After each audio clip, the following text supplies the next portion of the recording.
வணக்கம். இன்னைக்கு உங்களுக்காக கதை சொல்ல வந்திருப்பது வியல் உங்கள் சகி. இன்னைக்கு நம்ம பார்க்க போற கதையின் பெயர் வேலன் மனைவி. கதைக்குள்ள போலாமா? உள்ளே நுழைந்த தணிகாசலத்தை பார்த்ததும் கட்டிலின் அருகே அமர்ந்திருந்த பானுமதி வாயில் முந்தானியை வைத்து அழுது கொண்டே எழுந்து கொண்டாள். அருகே இருந்த லதா கண்களை துடைத்து கொண்டு வாங்க மாமா என்றாள் அமைதியாக. அவள் அருகே சென்று ஆதரவோடு அவள் முதுகை தட்டி கொடுத்த தணிகாசலம் கட்டிலில் படுத்திருந்த கைலாயத்தை பார்த்தார். இதற்குள் உள்ளே வந்த நர்ஸ் ட்ரிப்ஸை மாற்றிவிட்டு இந்தாங்கம்மா இந்த மாத்திரையை அவருக்கு கொடுத்துடுங்க என்று பானுமதியிடம் சில மாத்திரைகளை கொடுத்து விட்டு சென்றாள். இப்படி உட்காருங்கண்ணா என்றாள் பானுமதி அங்கிருந்த சேரை தணிகாசலத்திற்கு காண்பித்து.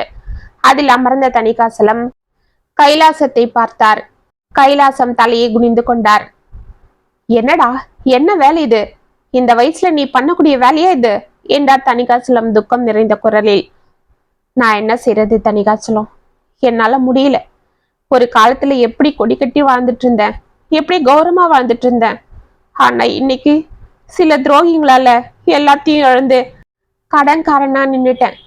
கடன் கொடுத்தவங்க எல்லாம் என் கழுத்துல துண்டை போட்டு கேட்க ஆரம்பிச்சுட்டாங்க. இதனால என் பொண்டாட்டி பொண்ணுக்கு தான் அசிங்கம். வயசு பொண்ணை வீட்டுல வச்சுக்கிட்டு இப்படி கண்டவன் வீட்டுல வந்து வாய்க்கு வந்ததெல்லாம் பேசிட்டு போறத பார்த்து நான் தினம் தினம் நெருப்பு மேல நிக்கிறது போல நிக்கிறேன்டா. என்னால முடியல. அதுதான் ஒரேடியா அந்த நெருப்புக்கே இரையாயிட்டு போயிடலான்னு தற்கொலை பண்ணிக்க முயற்சி பண்ணியா? பைத்தியக்காரா, நீ போயிட்டா எல்லாம் சரியா போயிடுமா? இந்த குழந்தை முகத்தை பார்த்தாவது நீ கொஞ்சமாவது யோசிச்சிருக்கலாம் இல்ல? அவளால தாண்டா நானும் எப்படி எல்லாமோ சமாளிச்சுக்கிட்டு இருந்தேன். என் பொண்ணை எப்படிலாம் வாழ வைக்கணும், அவளை எப்படிலாம் வளர்க்கணும்னு கனவு கண்டேன். அதுக்கு தானே அவ பாக்குறது மட்டும் இல்ல, நினைக்கிறத கூட வாங்கி கொடுத்து செல்லமா வளர்த்தேன். ஆனா இன்னைக்கு என் பொண்ணுக்கு ஒரு 5 சவரன் நகையை போட்டு கல்யாணம் பண்ண கூட நாதி இல்லாம இருக்கிறேன்டா. அவளை நினைச்சாதான் எனக்கு ஈரக்கொலையே நடுங்குது. இந்த உலகத்துல வாழவே பிடிக்கல என்று கதறினார். அப்பா என்று ஓடி வந்தவரை பிடித்து கொண்டாள் லதா. பானுமதி பொங்கி வந்த அழுகையை பிரயத்தனப்பட்டு அடக்கி கொண்டு அமைதியாக நின்றாள். ஏய் என்னடா சின்ன குழந்தையாட்டம்? இப்ப என்ன, தொழில ஏதோ நஷ்டமாயிடுச்சு, அதனால கொஞ்சம் கடன் ஆயிடுச்சு, அவ்வளவுதானே? அதுக்காக எல்லாம் முடிஞ்சிடுச்சா என்ன? பேசாம இருடா. இப்ப என்ன, உன் கடன் எல்லாம் நான் அடைக்கிறேன். தணிகாச்சலம் இதோ பாரு, நீ பேசாம இரு. ஒரு காலத்துல நீ பண்ண உதவியால தாண்டா நான் இந்த அளவுக்கு இருக்கிறேன். அந்த நன்றியை நான் மறக்க மாட்டேன். சரி, உன் கடன் பிரச்சனையை அப்படியே மறந்துடு, அதை நான் பாத்துக்கிறேன். நீ நிம்மதியா இரு. ஆமாடி பானு, இங்க பாரு, டிஸ்சார்ஜ் ஆனதும் எல்லாருக்கும் செட்டில் பண்ணிட்டு நீங்க 3 பேரும் கிளம்பி என் கூட வாங்க. லதா அதுக்கான எல்லா ஏற்பாடும் பண்ணிடுமா. இவனை இங்க விட்டா திரும்ப திரும்ப இப்படியேதான் பைத்தியக்காரனாட்டம் எதனா யோசிச்சுட்டு இருப்பான். அங்க வந்து நம்ம வீட்டுல ஒரு 2-3 மாசம் தங்கிட்டு வரலாம். அதுக்குள்ள இங்க எல்லாம் சரியாகிடும் என்றார். தணிகாச்சலம் அதெல்லாம் எதுக்குப்பா என்று கைலாசம் மெதுவாக கேட்க, இதோ பாரு, திரும்ப திரும்ப இதே சூழல்ல இருந்தா நீ இப்படியேதான் எதனை யோசிப்ப. அதுக்குதான் சொல்றேன், பேசாம அங்க வந்து புது இடத்துல அந்த இயற்கையான சூழல்ல இருந்தா மனசுக்கும் கொஞ்சம் தெம்பு இருக்கும். அது மட்டும் இல்ல, அங்க வந்து அந்த மனுஷங்களோட பழகிப்பாரு, அப்புறம் நீ ஆளை மாறிடுவ என்று சிரித்தார். தணிகாச்சலம் என்று உணர்ச்சி ததும்ப அவரை கையெடுத்து வணங்கினார் கைலாசம். ச என்னடா நீ என்று கண்ணீரோடு அவரது கைகளை பிடித்து கொண்டார் தணிகாச்சலம். 1 வாரம் சென்றது. தணிகாச்சலம் கைலாசத்தின் கடனை எல்லாம் அடைத்து அனைத்தும் சரி செய்தார். பிறகு மூவரையும் அழைத்து கொண்டு பொள்ளாச்சிக்கு அருகே இருக்கும் தனது கிராமத்துக்கு சென்றார். அங்கு சென்று இறங்கியதும் அவரது மனைவி கௌசல்யா அவர்கள் மூவரையும் அன்போடு அழைத்து உபசரித்தாள். பிள்ளைகள் இல்லாத அவர்களுக்கு லதாவை மிகவும் பிடித்து விட்டது. அவளது அழகு, அடக்கம், ஒழுக்கம் அனைத்தும் பார்த்து பார்த்து மிகவுமே வியந்து கொண்டிருந்தாள் கௌசல்யா.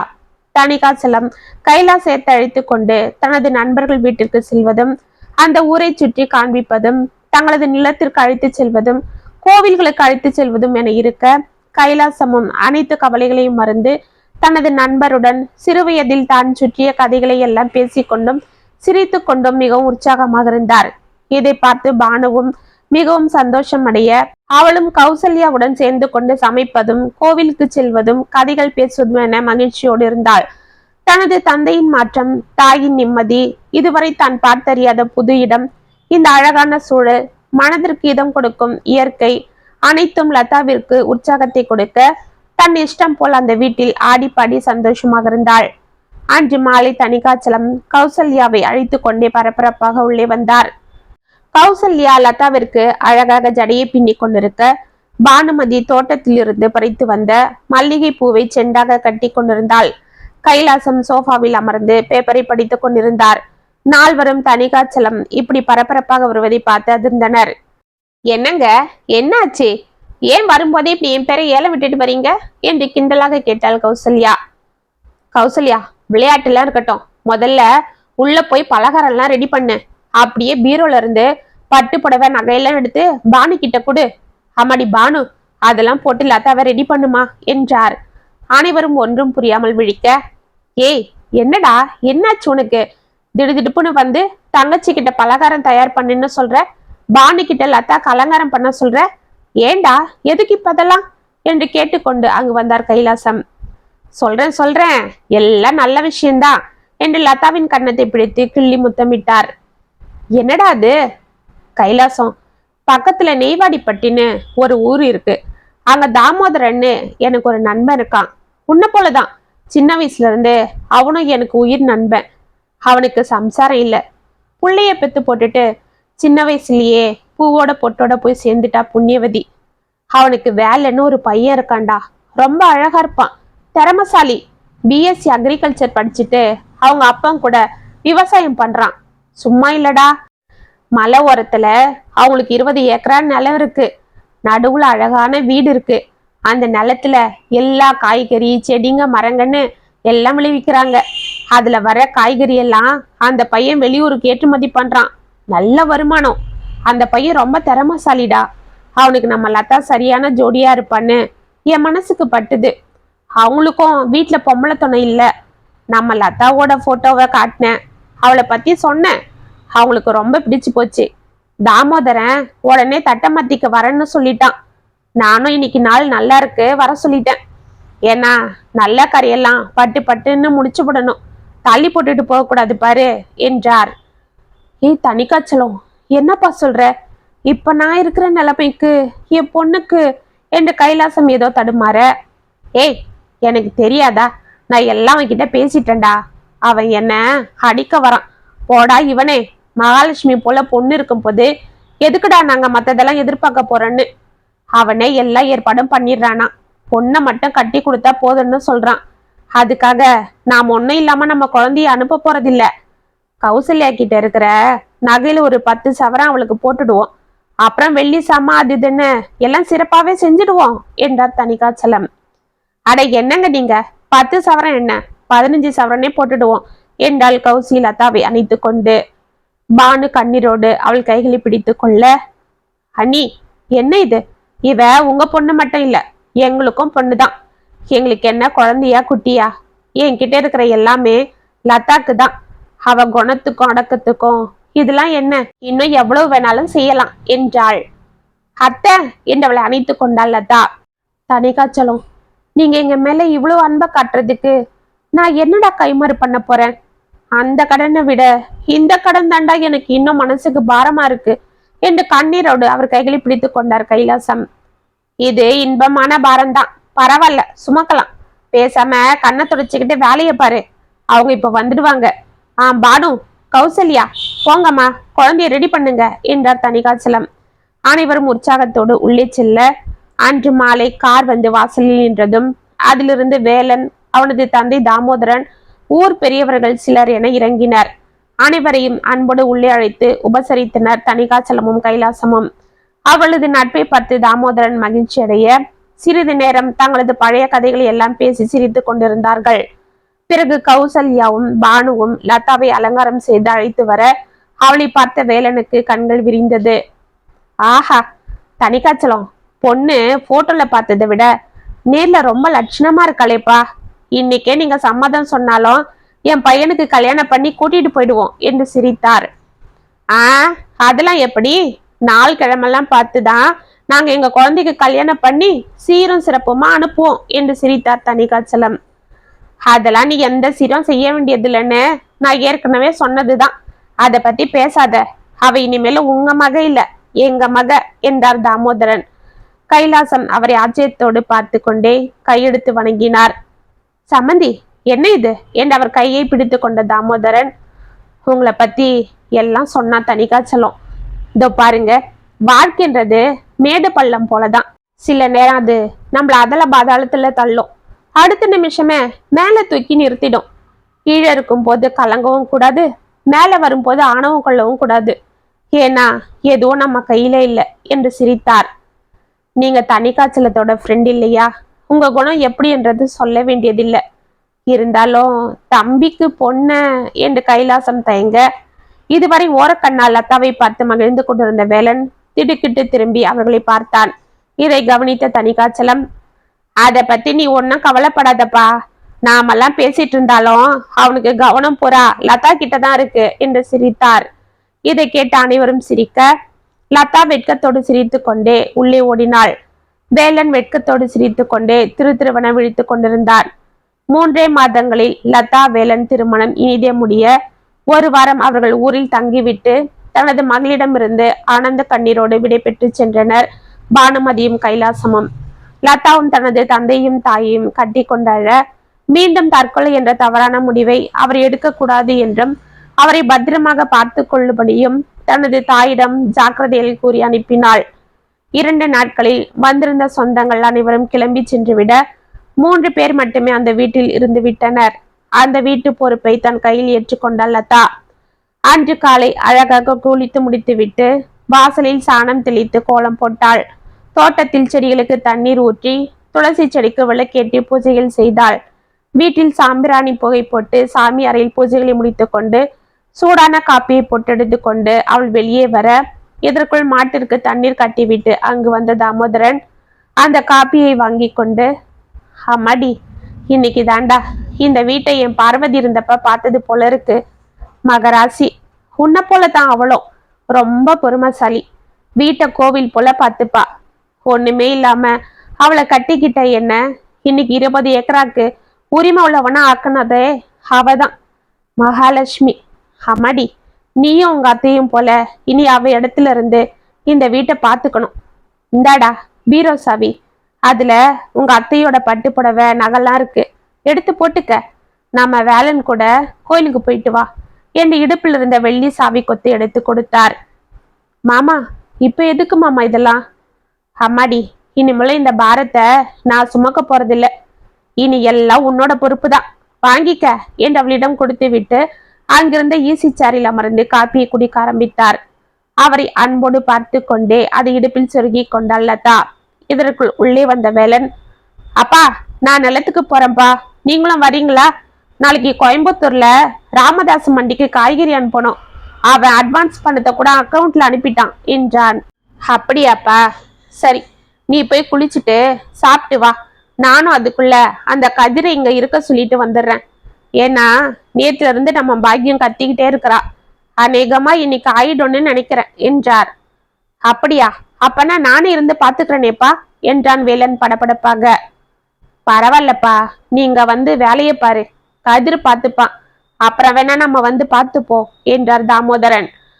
அவர்கள் பேசுவது ஒன்றும் புரியாத லதா, மாமா, என்ன மாமா, யார் இந்த பாக்கியம், அவங்களுக்கு என்ன ஆக போகுது என்று வெகுளித்தனமாக கேட்டாள். சமையலா போது என்று கேலியாக கூறிவிட்டு பட்டன் அங்கிருந்து சென்றான் வேலன். அவனை முறைத்து விட்டு முகத்தை உம்மின்று வைத்து கொண்டாள் லதா. இதை பார்த்து சிரித்த தாமோதரன், அம்மாடி, பாக்கியன்றது நம்ம மாடுமா, அது சனையா இருக்கு இல்ல, அதுதான் இன்னைக்கே கண்ணு போட்டணும்னு சொல்லிட்டு இருந்தேன் என்று சிரித்தார். ஓ அப்படியா, அதுக்கு டெலிவரி டைமா என்றாள் லதா மெதுவாக. ஆமா ஆமா, அதுக்கு டெலிவரி டைம் தான், அதுக்காக தான் கதிரை விட்டு அதை வாக்கிங் கூட கூட்டிட்டு போக சொல்லியிருக்கோம். நீ வேணா பத்திய சாப்பாடு ரெடி பண்ண என்று கூறிக்கொண்டு அங்கு வந்தான் வேலன். டேய், என்னடா புள்ளைய போய் கலாட்டா பண்ணிக்கிட்டு, பாவம், அதுக்கு இதெல்லாம் எங்க தெரிய போகுது, அது பட்டணத்துல வளர்ந்த புள்ளடா. ஆமா, பெரிய பட்டணம், எங்க இருந்தா என்ன, அங்க இருக்கிறவங்களும் மனுஷங்க தானே, அவங்களுக்கும் 2 கை 2 காலு 1 தலைன்னு தானே இருக்கு என்று சிரித்து கொண்டே, சரி சரி, அப்படியே நிக்காம சீக்கிரமா டிஃபனை வை, நான் தோட்டத்துக்கு போகணும் என்றான். அப்படியா? அப்பன்னா நானும் உங்க கூட வரேன் மாமா, காய்கறி எல்லாம் பறிக்கிறத நான் நேர்ல பார்க்கணும்னு ஆசையா இருக்கு. மாமா, அப்படியே நம்ம வீட்டுக்கும் காய்கறி எல்லாம் கொஞ்சம் எடுத்துட்டு வரணும் என்றாள் லதா உற்சாகமாக. அதெல்லாம் எதுக்கு, நான் வரும்போது கொண்டு வரேன் என்று வேலன் கூறுவதற்குள், ஏய் பேசாம இருடா. அம்மாடி நீ வாடா, அது உன் தோட்டம், அங்க வர எதுக்கு எங்ககிட்ட அனுமதி கேட்கிற என்றார் தாமோதரன். அவள் ஓரக்கண்ணால் வேலனை பார்த்து கிண்டலாக சிரித்துவிட்டு, சரி மாமா, தோ இப்பவே ரெடி ஆயிடுறேன் என்று உற்சாகத்தோடு உள்ளே சென்றாள். மூவரும் தோட்டத்திற்கு சென்றதும் அந்த அழகிய இடத்தை பார்த்து அவள் அப்படியே மேமறந்து நின்று போனாள். என்ன அப்படியே நிக்கிற, போ போய் என்ன வேணுமோ எடுத்துக்க என்றான் வேலன் சிடுசிடுவென்று.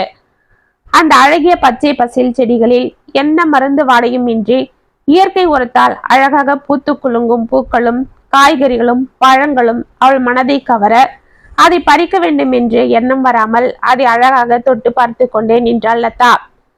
இப்படி தொட்டு பார்த்துட்டு இருந்தா அதெல்லாம் தானா வந்து கூடையில உட்காராது, இப்படி பறிச்சு போடணும் என்று அவள் கையில் இருந்த கூடையில் தக்காளி பழங்களை பறித்து போட்டான் வேலன்.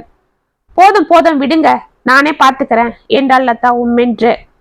ஆமா என்று அவன் முன்னறி விட்டு செல்ல சற்று தூரத்தில் வெண்டைக்காயை பறித்து கொண்டிருந்த தாமோதரனிடம், மாமா இந்த புடலங்காய் ஒண்ணு பறிச்சுக்கட்டுமா என்று கேட்டாள் லதா.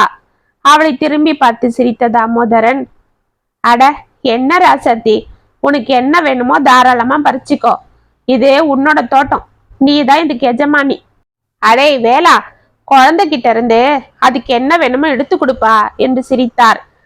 வேலன் வெறுப்போடு அங்கு வர, இதோ இந்த புடலங்காய் ஒண்ணு, அப்புறம் அந்த வெண்டைக்காய் கொஞ்சம், அப்புறம் அதோ அந்த முருங்கைக்காய் மரத்துல இருந்து ஒரு 4-5 முருங்கைக்காய், அப்புறம் கொஞ்சம் முருங்கை இலையும் பறிச்சு கொடுங்க என்று அதிகார தோரணியில் கிண்டலாக கூறினாள் லதா. இது போதுமா முதலாளி அம்மா, இந்த பீன்ஸ் அவரைக்கெல்லாம் விட்டுட்டீங்களே என்றான். முதல்ல இதை பறிச்சு கொடுங்க, அப்புறம் நான் சொல்றேன் என்று அவனை பார்க்காமல் கேலியாக கூறிவிட்டு ஓடினாள். அவளை பார்த்து, எல்லாம் என் தலையெழுத்து என்று தலையில் அடித்து கொண்டே அங்கிருந்து சென்றான் வேலன். இதற்குள் கதிர் மூச்சு வாங்க அங்கு ஓடி வந்து, ஐயா ஐயா, நம்ம பாக்கியம் ரொம்ப அவதிப்படுதியா, வலி வந்துருச்சு போல இருக்கு, எனக்கு பயமா இருக்கு, நீங்க வாங்க ஐயா என்று தாமோதரனை அழைத்தான். வேலா பாப்பா என்று குரல் கொடுத்து விட்டு கடகடவென ஓடினார் தாமோதரன். வேலனும் ஒரே பாய்ச்சலோடு அவருக்கு முன்னால் ஓட லதாவும் ஓடினாள். மாடு கத்தி கொண்டு சுற்றி சுற்றி வர அதை லாபமாக பிடித்து தடவி கொடுத்து அழகாக பிரசவம் பார்த்தான் வேலன். மாமா, மாடு ரொம்ப அவதிப்படுதே, வேணும்னா டாக்டரை வரல சொல்லுங்களேன் என்றாள் லதா பதட்டமாக. அதெல்லாம் வேலம் பார்த்துப்பாமா, அவனுக்கு இதெல்லாம் நல்ல பழக்கம் என்று சிரித்தார் தாமோதரன். இதற்குள் அழகான பெண் கன்றை ஈன்றது மாடு. இதை பார்த்து அனைவரும் உற்சாகத்தில் கத்த, என் மருமக வந்த ராசி, எப்போ ஆம்பளை கண்ணு போடுற மாடு இந்த வாட்டி பொம்பளை கண்ணு போட்டிருக்கு பாரு என்றார் தாமோதரன். ஆமையா, உங்க மருமக கைராசி உள்ள பொண்ணுதான் என்று அனைவரும் கூற லதாவிற்கு உற்சாகமானது. ஆமா, இதுக்கும் அதுக்கும் என்ன சம்பந்தம் இருக்கு, இப்படி பேசுறீங்க என்று முறைத்து விட்டு அங்கிருந்து சென்றான் வேலன். லதாவின் முகம் சுருங்கி போக இதை கவனித்த தாமோதரன், அட அவன் கிடக்கறாமா கிறுக்கு பையன், அவனுக்கு என்ன ஆச்சுன்னு தெரியல, 2 நாளா ஒரு மாதிரியா இருக்கான், அதெல்லாம் பெருசா எடுத்துக்காத, நீ போமா, போய் உள்ள ஆரத்தி கலந்து எடுத்துட்டு வா என்றார். ஏன் மாமா, உன் கையால அந்த கண்ணுக்கு ஆரத்தி எடுக்கண்ணு, அதுதான் இங்க வழக்கம் ராசாத்தி என்றால் அங்கிருந்த ஒரு மூதாட்டி. இதற்குள் அந்த கன்றுக்குட்டியை அதன் தாய் நாக்கால் நக்கி கொண்டிருக்க அந்த கன்றை தடவி கொடுத்து விட்டு உற்சாகத்தோடு உள்ளே ஓடினாள் லதா.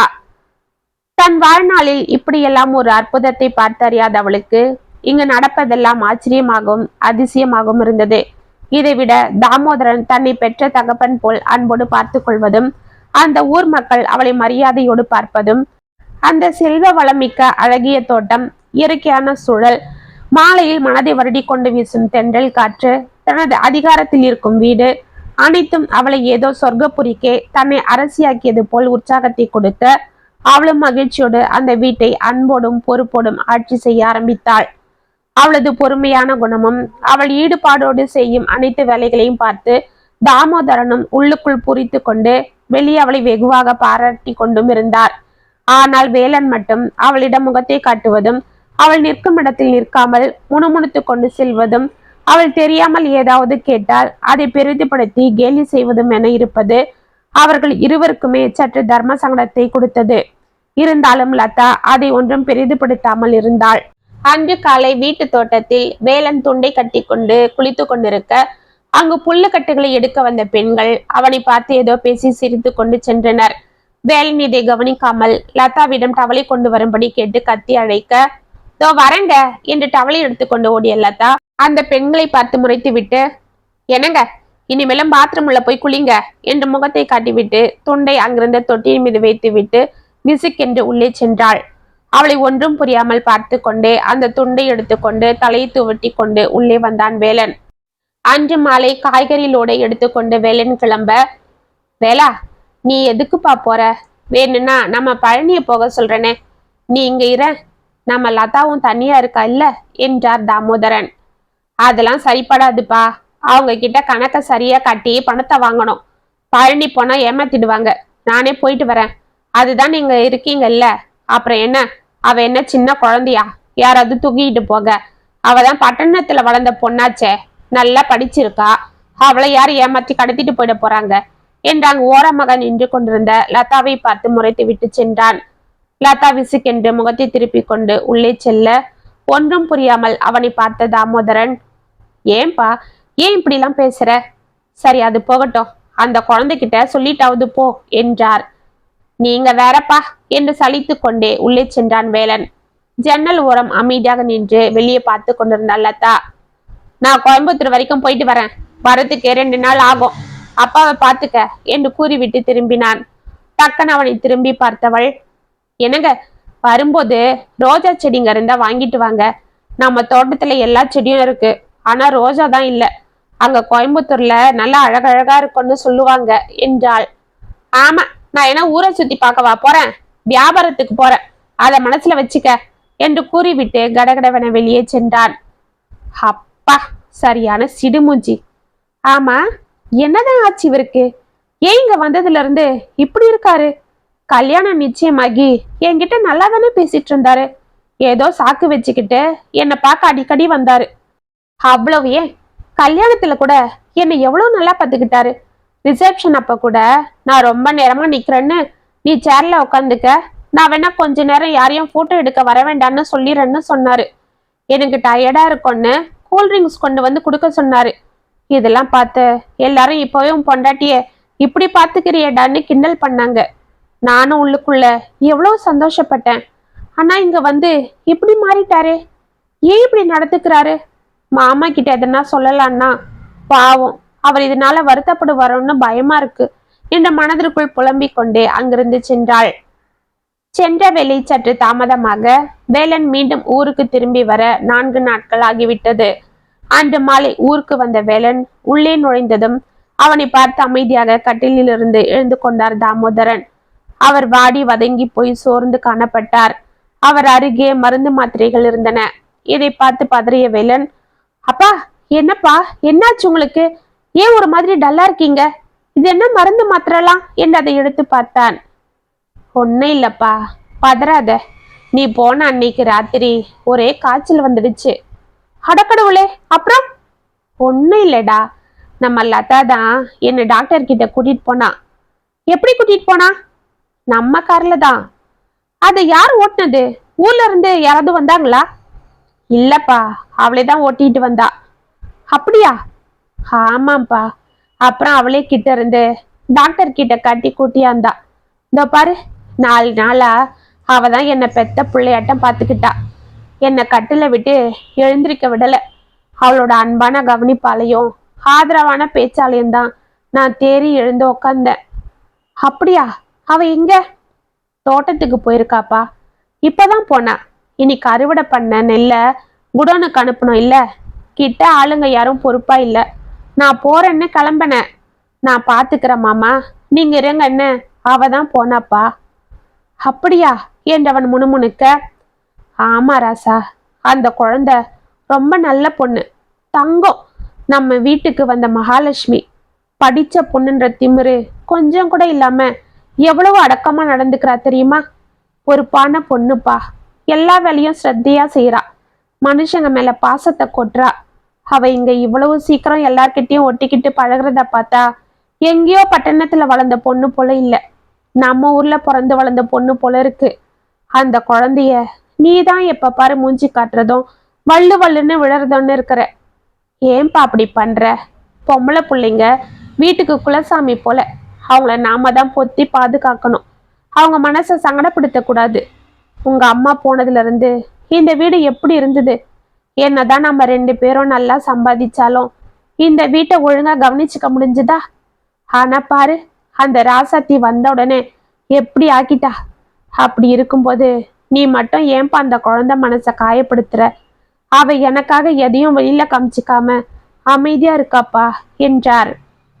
அப்பா, அப்படிலாம் ஒன்னும் இல்லப்பா என்று அவன் தலையை குனிய, இல்ல, எனக்கு நல்லா தெரியும்.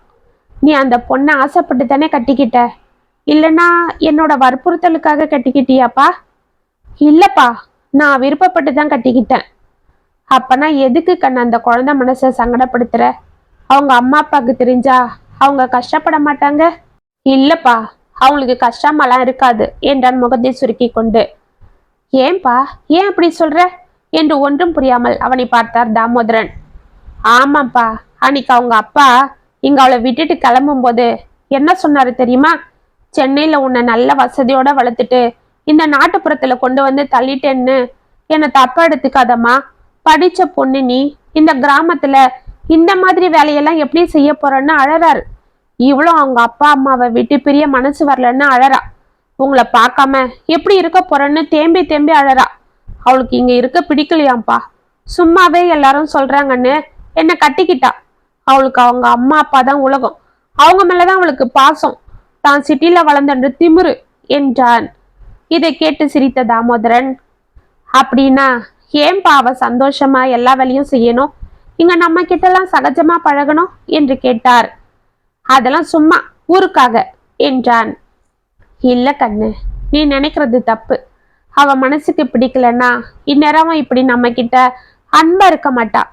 என்னதான் ஊருக்காக அவ நடிச்சாலும் பழக்கமே இல்லாத நம்ம கிட்ட இந்த அளவு அன்பை காட்ட முடியாது. நாம கூட ஒன்றி போக முடியாது. நீ இல்லாதப்ப கூட என்ன பத்திரமா பார்த்துக்கணும்னு அவளுக்கு தோணாது. இந்த வீட்டை அவ ரொம்ப ரசிக்கிறா. உன்னையும் என்னையும் அன்போட பாத்துக்கிறான்னா அவளுக்கு நம்மளை பிடிச்சிருக்கு கண்ணு. அவ முழு மனசோட நம்மளை ஏத்துக்கிட்டா. அப்படி இருந்தாதான் ஒரு பொம்பளை பொண்ணால இந்த அளவு பொறுப்போட இருக்க முடியும். அப்படின்னா அவங்க அப்பா அம்மாவை விட்டு இருக்க முடியாதுன்னு ஏன் அழுதா? அட கிறுக்கு பயலே, ஒரு பொம்பளை பொண்ணு கூட பிறந்திருந்தா இதெல்லாம் உனக்கு புரிஞ்சிருக்கும். உன் மேல குறை சொல்லி என்ன லாபம்? மாடுங்க பத்தியும் காய்கறிங்க செடிங்களை பத்தியும் நல்லா தெரிஞ்சிருக்கிற உனக்கு ஒரு பொம்பளை மனசு புரியலையேடா. 1000 தான் இருந்தாலும் அவ இத்தனை வருஷம் அவங்க அம்மா அப்பா கைக்குள்ள வளர்ந்த குழந்தைடா. நீ எப்படி என்கிட்ட இருந்தியோ அது போல அவ அவங்க அப்பா கிட்ட பாசமா இருக்கா. திடுதிடுப்புன்னு அவங்கள விட்டுட்டு பிரியணும்னு சொன்னதும் அவளுக்கு கவலையா இருக்காதா சொல்லு? அதனால அழுதுருக்கா. ஆனா அவங்க போனதும் அதையவே நினைச்சிட்டு இருந்தா நம்ம கூட ஒன்றி போகல. அதுதான் பொம்பளைங்க பக்குவம். இந்த மனச ஆண்டவன் அவங்களுக்கு இயற்கையாவே கொடுத்துடுவாரு. இனிமே இதுதான் அவளோட வீடுன்றது அவளுக்கு தெரிஞ்சு போச்சு. அதனாலதான் பாரு எவ்வளவு பொறுப்பா நடந்துக்கிறான்னு என்று சிரித்தார். அப்படியாப்பா? அன்னைக்கு அவ அப்படி அழுதுதும் ஒருவேளை அவளுக்கு என்ன பிடிக்கலையோ, இந்த கிராமம் பிடிக்கலையோன்னு நான் பயந்துட்டேன். அப்படிலாம் இல்லப்பா. அந்த சமயம் அவங்க அப்பா ஒரு பெரிய ஆபத்துல இருந்து மீண்டு வந்தாரு. அந்த பயம் அவளுக்கு. அதனாலதான் அவ அப்படி அழுதுருப்பா. அத போய் நீ தப்பா எடுத்துக்கிட்டியடா கிறுக்கு பையலே. இனிமேலும் அவன் மட்டும் இல்ல, நீயும் அவங்களுக்கு புள்ளதான், சரியா? என்ன போல அவங்களையும் நீங்க 2 பேரும் அடிக்கடி போய் பார்த்துட்டு வரணும் என்றார். சரிப்பா என்றான் வேலன் சிரித்து கொண்டு. சரி சரி போ, போய் அவளை பாரு என்றார் தாமோதரன் கட்டிலில் சாய்ந்து கொண்டு. சரிப்பா, இப்பவே போய் பார்க்கறேன் என்று வேலன் துள்ளி குதித்து ஓட, சரியான கிறுக்கு பையன் என்று சிரித்தார் தாமோதரன். தோட்டத்தில் நின்று நெல் மூட்டைகளை சரிபார்த்து குடோனுக்கு அனுப்பிய லதா ஆட்களுக்கு வேலைகளை சொல்லிவிட்டு வந்து கொண்டிருந்தாள்.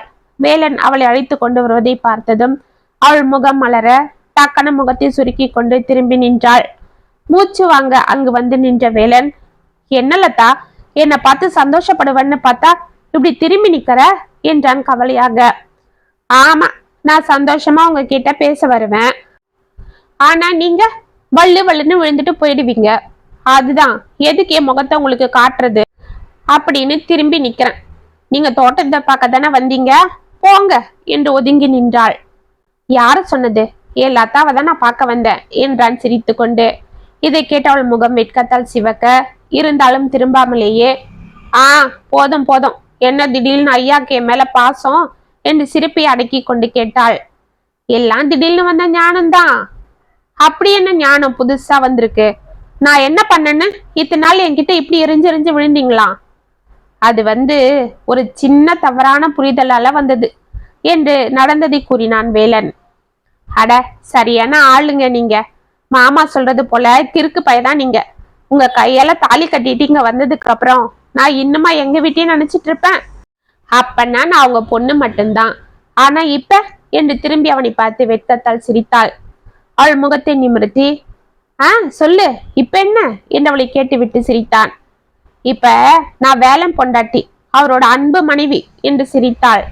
அவளை தூக்கி அப்படியே கிர்ரென சுற்றினான் வேலன். என்னங்க விடுங்க, எல்லாரும் பாக்குறாங்க என்று அவன் கையில் இருந்து குதித்தாள். நான் என் பொண்டாட்டியை தூக்கிக்கிட்டா அவங்களுக்கு என்னவா? யார் பார்த்தா எனக்கு என்ன என்றான். அது சரி என்று அவள் அங்கிருந்து செல்ல, ஏய் லதா, அந்த புல்லு கட்டலாம் தோட்டத்தில் இனிமே போடக்கூடாது, பொம்பளைங்க யாரும் தோட்டத்து பக்கம் வரக்கூடாதுன்னு சொல்லிட்டியாமே, ஏமா என்று கேட்டான். உங்களுக்கு என்ன? நீங்க பாட்டுக்கு துண்டை கட்டிக்கிட்டு தோட்டத்துல குளிச்சுட்டு இருக்கீங்க. புல்லு கட்டி எடுக்க வர பொண்ணுங்களாம் உங்களை பார்த்துட்டு சிரிச்சுட்டு போறாங்க. அவங்க முறைச்சி பாக்குறத பார்த்தா எனக்கு கோவமா வருது. என் புருஷனை அவங்க பார்த்து கண்ணு வைக்கிறதா? அதுதான் இனிமேல அவங்கள அங்க வரக்கூடாதுன்னு சொல்லிட்டேன். இப்படியே வேலையை பார்த்துட்டு இப்படியே போகட்டும் என்றாள் சிரித்து கொண்டு. அவள் தன் மீது வைத்துக் கொண்டிருக்கும் அன்பை பார்த்து வியந்த வேலன் அவளை கட்டி அணைத்து நெற்றியில் முத்தமிட்டான். இந்த ஜென்மத்துல மட்டும் இல்ல, இனி வர்ற எல்லா ஜென்மத்திலையும் நீதான் என் மனைவி, இந்த வேலனோட மனைவி. நான் உன்னை பத்திரமா பாத்துக்கிறேன் என்றான். அவன் அன்பில் மூழ்கி மார்பில் முகம் புதைத்தாள் லதா. அவன் வரும்பொழுது வாங்கி கொண்டு அங்கு இறக்கி வைத்திருந்த ரோஜா செடிகளில் இருந்த ரோஜா மலர்கள் அவர்களை பார்த்து உற்சாகத்தில் ஆடியது. இத்துடன் வேலன் மனைவி கதை முற்றும். உங்களுக்கான எழுதின இந்த கதை உங்களுக்கு பிடிச்சிருந்தா கமெண்ட்ஸ்ல சொல்லுங்க, லைக் பண்ணுங்க, ஷேர் பண்ணுங்க, மறக்காம சப்ஸ்கிரைப் பண்ணிக்கோங்க. மீண்டும் நாளைக்கு வேற ஒரு சுவாரஸ்யமான கதையோட உங்களை சந்திக்கிறேன். அது வரைக்கும் இனிப்பிலே இருங்க. இப்படிக்கு வியல் உங்கள் சகி.